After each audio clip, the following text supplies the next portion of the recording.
Welcome to Domino Dish, Episode 4. The end of the year is here, so take a moment to ask yourself these few questions. Are you where you want to be in life? Are you who you imagined yourself to be at this time? If you are, congratulations on your success. If you are not, let's take a look at some things we can do to get there. Most of us compromise our time, health, and dreams for the sake of our loved ones. But if we continue to do this without adding more value to our family life and work ethics, we could find ourselves depleted with nothing to show of our efforts. There is a solution to this matter. Just take a look at your current situation. What's missing? If you are hoping to move, take a dream vacation, find the love of your life, or simply increase your income, you can and you will do it. First, start with believing in yourself. Think about all the things you are already good at that would help make your dream life possible.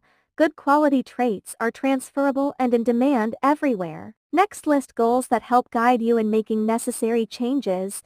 Oftentimes we get distracted and give up altogether, but listing goals will help with motivation and keep on top of things. Then make a vision board. Seeing your goals in front of you brings them to life more and creates personalized feelings of your desires being true. Another thing you can do is take up a trade. If there is something you want to learn, by all means learn it. Taking courses can increase your knowledge and raise your level of professionalism. Afterwards, you can become an instructor or advisor, taking on multiple jobs, working anywhere in the world. Finally, be patient with yourself. You have already come further than what you allow yourself credit for. Take one step at a time and watch your dreams unfold. You have nothing to lose and everything to gain. Your net worth is directly correlated to your self-worth. What I mean is that every single millionaire on this platform inherently believes on a subconscious level that they are worthy of that money that they have. That's the only reason why they are able to have it. It's not their looks, it's not their knowledge, it's not their experiences, it's not their background, their history, what have you. That is the one difference between people who make it and people who don't, at least on a financial level. But this is the one secret and the one key that everyone seems to miss. All of these people that make $10,000, $20,000, $100,000 a month on this platform, they had that self-worth before they made that money in their business. You can have all of the knowledge, you can have all of the tools, you can have all of the experience, you can have everything on paper to make success happen for you. But if you have a low self-worth, and I'm talking on a subconscious level, because consciously most of us don't, but on a subconscious level, passed down from our parents, from generations, from society, from friends, what have you, if we inherently believe that we are not worthy of having that money, living our dreams, having those desires, we will sabotage ourselves every single time and not understand why it's happening. If you just focus on this one thing, forget all of the courses and the algorithm hacks and all of this stuff, if you just focus, bring awareness to increasing your self-worth. Social media has exacerbated this so much over the past few years. If you just focus on your self-worth, that you inherently, just by existing and just by having your desires, that you are worthy of your desires, and your desires want to be lived and experienced through you. If you just focus on this through somatic practices, I mean breath work, I mean movement, I mean making sounds. These are the ways that we can actually move energy through our body. And meditating. If we just have these self-care practices focusing on our self-worth, it doesn't matter if you want money, business, relationships, every one of your desires, everything will just come to you before you even consciously realize you desire them, if you just focus on your self-worth and realize that you are inherently worthy of everything good trying to come to you in your life that you are unknowingly pushing away and sabotaging yourself from. Focus on your self-worth. You are worthy. You are loved. But I can't tell you that. You have to tell you that. You have to tell the inner child you that. And you have to focus on that and focus on that feeling and create momentum in that. That is the one thing that I don't see any manifestation guru, self-concept guru, anyone else talking about business. Focus on your self-worth. That is the secret. If you're at a point in your life where you're struggling with self-worth, I need you to listen to this video. For those of you who don't know, I studied a degree in psychology, and there is something we speak about a lot in personal development and self-worth, and it's called self-concept. Self-concept is exactly as it sounds. It is the concept that we have of ourselves and how we see ourselves in the world. When we get to a point in life where we feel like we're lost and that we don't have any worth or any place in the world, this is a great indication to us that we are putting too much importance on one area of our lives to seek validation. The goal with self-concept is to work on all areas of our life, so that if one part of our life doesn't perform as well or isn't going as we planned, there are other areas that are going to pull us through and make us feel like we are still worth something. So for example, say we're a university student, we place all of our validation and self-worth on our academic performance. If, for example, we were to get a credit instead of a high distinction, this could really damage our self-worth and our self-concept. This is where we feel like our entire world is coming down around us, because that one thing that we derive all of our self-concept from is not going to plan. This could be the same in a relationship. If we've neglected all other areas of our life and the only thing that we feel worthy in is our relationship, and that relationship doesn't go well or has a rocky stage, again, we go into crisis mode. It's at this point we need to zoom out and look at all areas of our life. We need to take all of the eggs out of that one basket and start spreading them around. So for example, for me, I need to look at all the areas of my life that create my self-concept. So I'm a business owner, I'm a netballer, I am a sister, I'm a daughter, I'm a friend. If I start to put more time into these other areas of my life, like catching up with different friends, or doing something nice for my parents, or helping my sister out where she needs it, or having a really good game in netball. Instead of placing all of my self-worth, for example, on my business performance, if I had a not so good week there are so many other areas of my life that show me my worth. These relationships, these other things that I spend my time doing and derive my validation and self-worth from, they're still there, even if one part of my life isn't going as planned. So if you're feeling this way and you feel like your worth isn't as high as it could be, zoom out for a second and look at all the different things you are. We are, as individuals and humans, multifaceted. Make sure that we are paying attention and giving love to other areas of our life. Inevitably, when one area or another starts to shake or becomes not as consistent,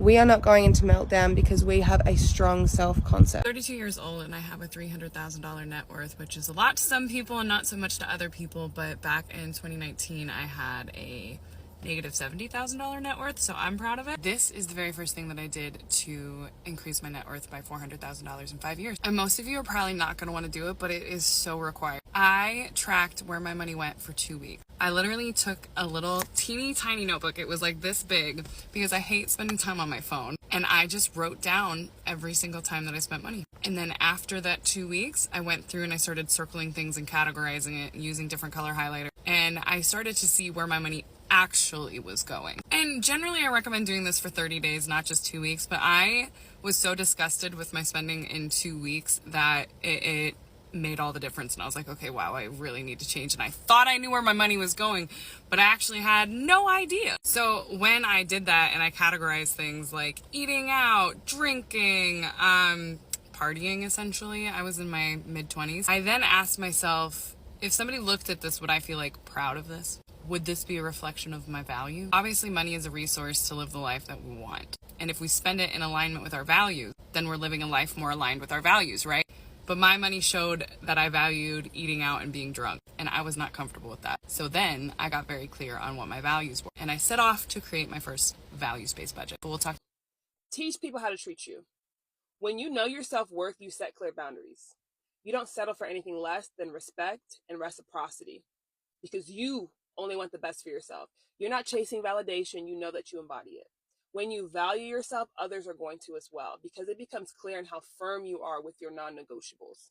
Don't be afraid of hurting people's feelings. Be more shaken by the thought of dishonoring yourself. I am 27 years old and I currently have a net worth that is over 100K. Was it easy? No. Is it possible? Can you do it? Yes. And I'm gonna give you some tips that I just feel like people just like, come on, listen up. And I just want to say I am not a financial advisor, so take everything that I say and do your own research. Consult with someone that you trust. But I'm just hoping that things that I've done, it will give you a jump start into getting your financial life and situation together.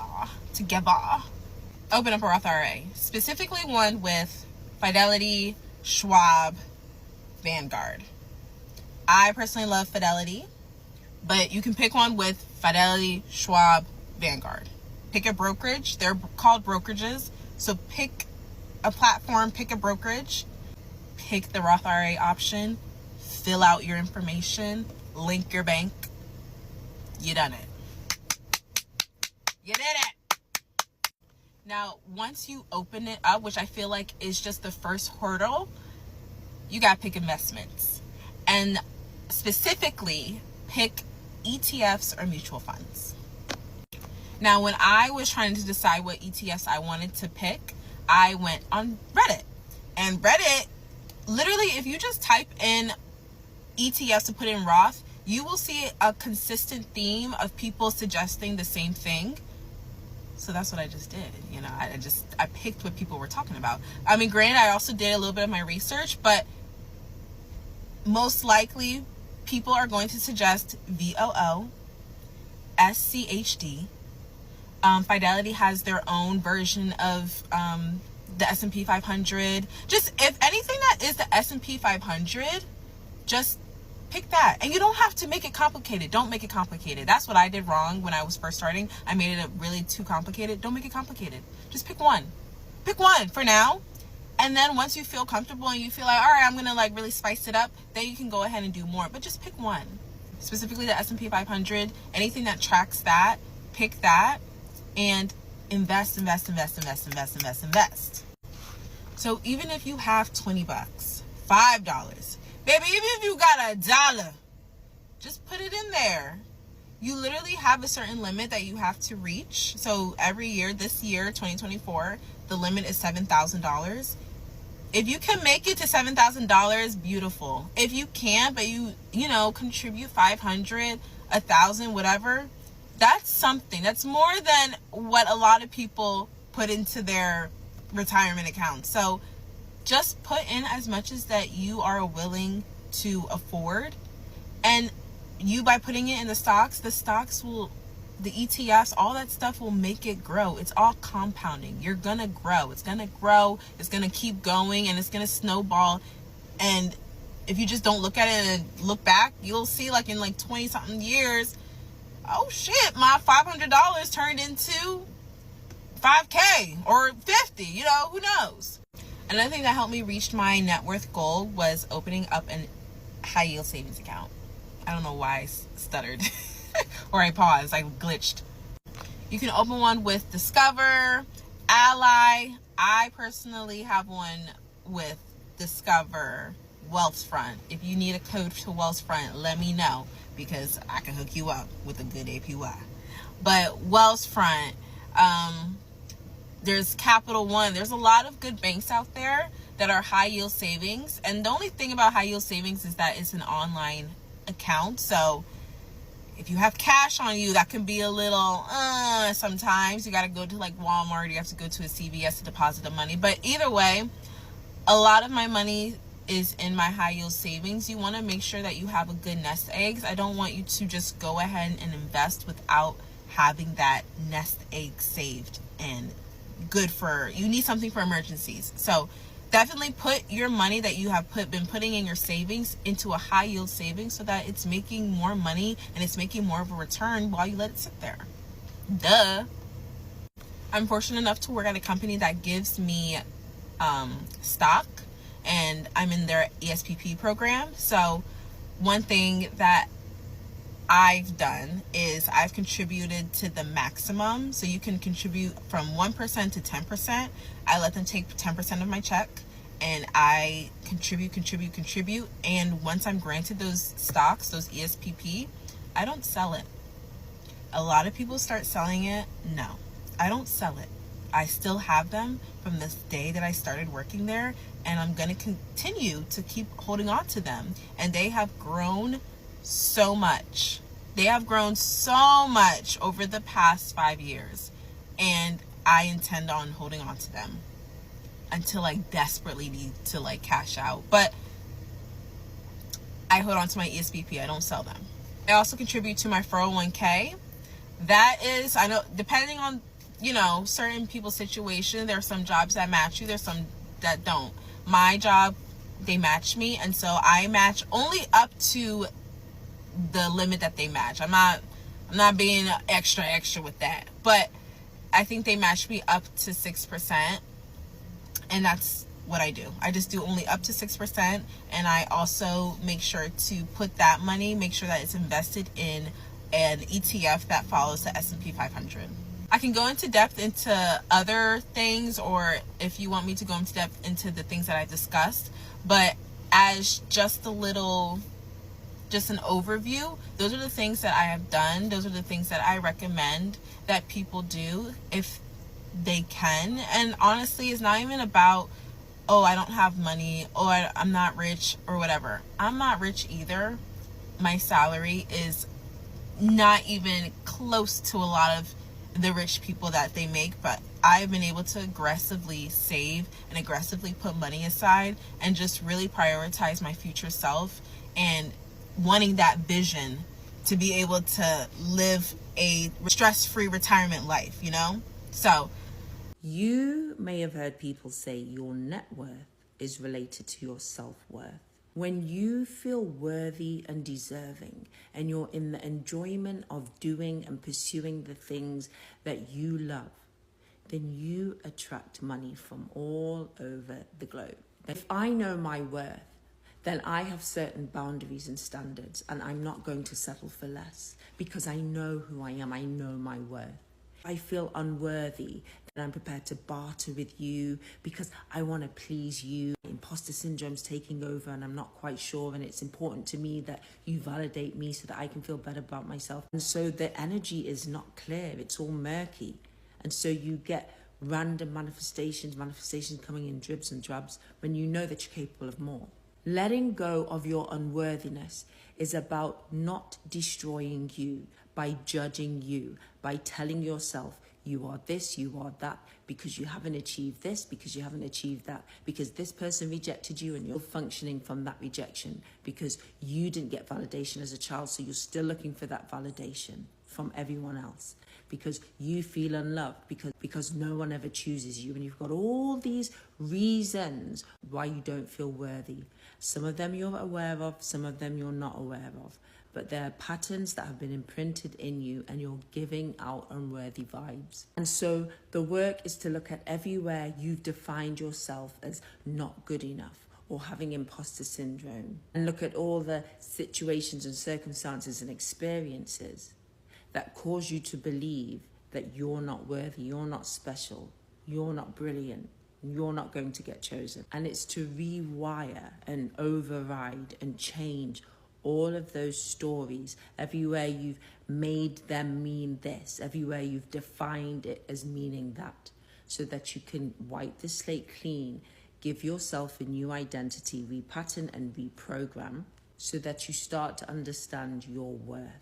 Keep your self-worth and your net worth in two different places because they're not the same. So you don't got it right now financially, but you always got it right now because you were made with it. You were made to build it. You were made to serve from it. You were made to be it. So be it. And once you're being it, this comes. Don't ever let somebody tell you that your value is what you have monetarily, because temporarily you don't have the financials.